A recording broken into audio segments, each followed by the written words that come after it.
So, so I founded a little company called the Reembody Method, Mhm. and I've been doing that now for about 4 years. And it was started in Hong Kong. My family were living in Hong Kong at the time, and it's about movement education, and more importantly, about tying in the way we see human movement take place with the other things that we know about human behavior.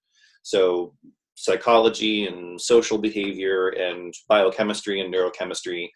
And what I have found is that by being interdisciplinary about how I view human movement, far from making it more complex, it's in fact made it much easier and much simpler to see in a broader context.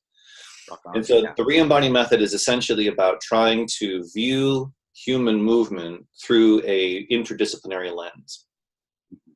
And what I found it really comes down to is it's about understanding threat, how bodies manage threat. That's the foundational kernel of Reembody method. How do bodies manage threat?